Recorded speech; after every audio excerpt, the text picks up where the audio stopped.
Assalamualaikum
warahmatullahi wabarakatuh. Perkenalkan, nih nama saya Rafia Fatma dari Fakultas Keguruan dan Ilmu Pendidikan, Program Studi Pendidikan Guru Sekolah Dasar dari Universitas Muhammadiyah Sumatera Utara. Nah, jadi saya di sini tujuannya ingin mewawancarai Umi tentang menelaah kurikulum dan perangkat pembelajaran. Jadi di sini nih tersedia kurikulum dan silabus mata pelajaran sebagai pedoman pembelajaran. Itu Umi. Kalau mengenai kurikulum RPP itu ya kan sebagai jadi kurikulum dan silabus itu dalam mata pelajaran ya sebagai pedoman pembelajaran, karena kita sebagai guru sebelum memasuki kelas itu kita harus ada pegangan tadi itu akan silabus ataupun RPP kita jabarkan di RPP tadi kan. Nah, baik itu materi yang mau kita sampaikan, waktu pembelajaran, media apa yang kita gunakan. Nah, itu terinci di RPP. Jadi memang harus karena itu sebagai pedoman pembelajaran. Baik, yang kedua, guru menyusun RPP untuk setiap pokok pembahasan. Iya. Kalau menyusun RPP itu di setiap pokok pembahasan memang harus kita buat ya RPP RPP tadi setiap pertemuan ya, kalau kita bilangnya itu ya setiap pertemuan kita harus membawa RPP itu. Ini memang harus kita susun. Baiknya yang ketiga, guru menyiapkan media pembelajaran yang efektif dan efisien. Ya, media pembelajaran ini merupakan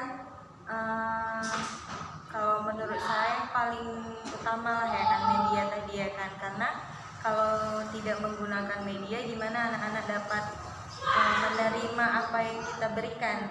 Media itu bisa berupa yang utama buku lah ya, buku pegangan guru.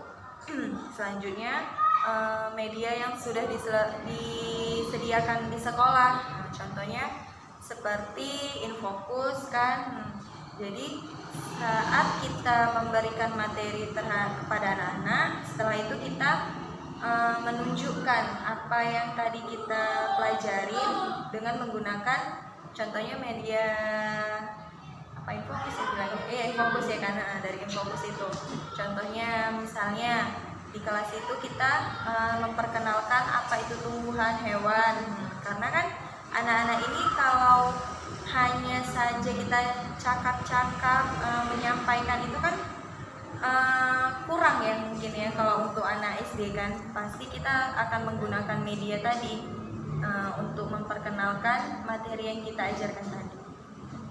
Saya akan mewawancarai ini mengenai menelaah strategi pembelajaran. Yang pertama itu, guru melakukan apersepsi untuk membuka kegiatan pembelajaran. Iya, sebelum kita menyampaikan materi, kita memang harus apa ya, kok dibilang mukodimah ya kan, mukodimah awal ya kan, apresiasi ya. Di situ saat kita menyampaikan itu kita lebih menekankan kepada anak-anak itu agar lebih ke sikap ya, lebih ke sikapnya ya kan, lebih ke sikap, misalnya terus mengingatkan mereka untuk melakukan hal-hal yang baik, lebih sopan terhadap guru maupun orang yang lebih tua, menjaga kebersihan. Di awal-awal itu kita memang harus seperti itu ya, harus menyampaikan sesuatu yang baik lah kepada anak-anak itu, karena kan anak-anak itu memang harus terus kita ingatkan, karena di umur mereka yang sekarang ini memang harus terus kita ingatkan agar mereka agar mereka melakukan hal tersebut lah gitu. Karena kan anak-anak ini kalau nggak seperti itu memang diingatnya, cuman memang ada beberapa yang tidak dilakukan. Dan beberapa pun ya insya Allah melakukan hal yang dibilang uminya. Kalau anak SD itu masih nurut lah ya. Kalau sama guru ya. Iya, masih hormat lah. Menerapkan teori belajar bermakna dalam proses pembelajaran. Iya, menerapkan teori berarti kan materi yang kita sampaikan lah kan, teori itu kan materi yang disampaikan yang bermakna dalam proses pembelajaran. Karena seperti kita menyampaikan itu, kita lebih ke memberikan contoh sehari-hari aja kepada mereka. Yang konkret ya. Iya, yang lebih kayak mana ya, yang lebih mereka serap lah gitu ya kan, yang lebih mereka terima gitu, yang mudah mereka terima dari pelajaran yang kita sampaikan. Yang ketiga nih, guru menggunakan metode pembelajaran yang bervariasi dalam penjelasan materi. Ya, menggunakan metode itu tadi kan yang saya bilang, metode pembelajaran yang kita berikan itu karena agar anak-anak itu harus yang bervariasi ya, memang benar, karena agar anak-anak itu tidak mudah bosan ya kan. Metode pembelajaran tadi itu kitanya sih, pembawaan diri kita di kelas, karena kan kita juga sudah mengetahui gimana karakter anak tadi kan, karena kan setiap anak itu memiliki karakter yang berbeda-beda tuh. Jadi misalnya di kelas ini kita lebih menekankan kepada anak-anak mungkin nggak bisa sekali aja ya kan, mungkin lebih sering diulang, mungkin kayak gitulah kan. Jadi metode pembelajaran itu juga memang harus bervariasi agar apa yang kita sampaikan itu diterima sama anak. Selanjutnya nih, saya ingin bertanya mengenai menelaah sistem evaluasi. Yang pertama itu, guru menyediakan perangkat evaluasi secara lengkap, yaitu kognitif, psikomotorik, dan afektif. Iya, karena seorang guru itu harus menyediakan evaluasi, berarti penilaian ya, penilaian lebih ke kognitif, psikomotorik, afektif. Kognitif itu kan lebih ke berpikirnya siswa, pengetahuan ya, lebih pengetahuan siswa, gimana siswa itu dapat menerima materi yang kita sampaikan, bisa nggak dia menelaah materi yang kita sampaikan. Selanjutnya psikomotorik itu lebih ke skill ya, lebih ke skill, kemampuan siswa, keterampilan atau kemampuan bertindak seseorang dalam pengalaman belajar tertentu. Terus selanjutnya afektif, berarti itu lebih ke sikap ya, sikap pribadi siswa, anak didik. Lebih ke sikap, bagaimana kita menilai sikap masing-masing anak. Yang selanjutnya nih, guru melaksanakan evaluasi berdasarkan tuntutan kompetensi dasar.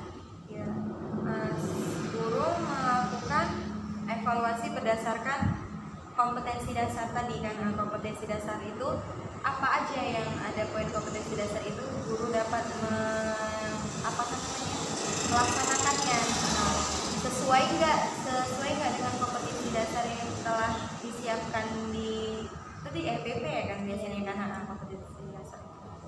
Yang ketiga nih, tersedia indikator keberhasilan evaluasi. Iya, Jadi setelah kita melakukan penilaian itu, berhasil nggak seorang pendidik itu misalnya sudah mencapai yang diinginkan tadi, seperti yang kita bilang kan. Karena kan di EPP itu kan anak sudah mengetahui misalnya apa gitu kan, pencapaian dalam kita mengajar.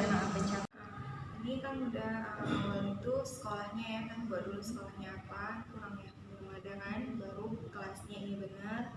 Selanjutnya ya semester, tema temanya apa, pembelajaran keberapa ini dibuat ya. Baru pertemuan keberapa nih, belum ada kan. Selanjutnya alokasi waktunya itu dijabarkan. Misalnya 2 kali 35 menit ya, 2. Ya, selanjutnya itu tujuan pembelajarannya itu saya.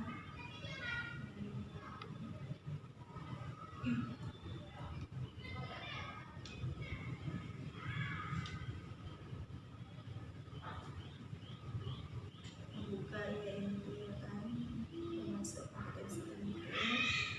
Terus ini ya harus dikelompokkan kompetisi intinya apa, kompetisi dasarnya.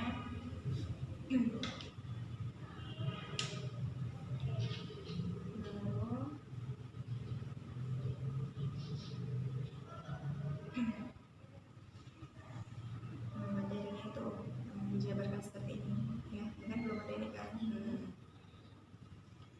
Selanjutnya pendekatan yang metode pembelajarannya apa, pendekatan untuk strategi metodenya ya, media pembelajarannya juga dirincikan lagi, sumber bahan ajarnya, bukunya apa.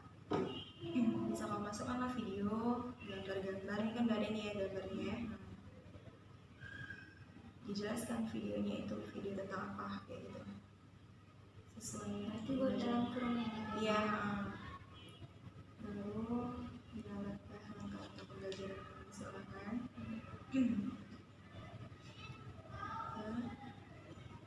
Dalam kegiatan peserta didiknya itu juga kegiatan itu dijelaskan. Belum kan? Belum ya. Ini baru evaluasi. Penilaiannya udah ada ya. Bentuk penilaiannya ini ada, keterampilannya, poin-poinnya ini udah ada. Ini benar. Baru bisa kami tambahkan lagi misal evaluasi. Nanti baru itu lampiran itu memang harus selanjutnya lampiran.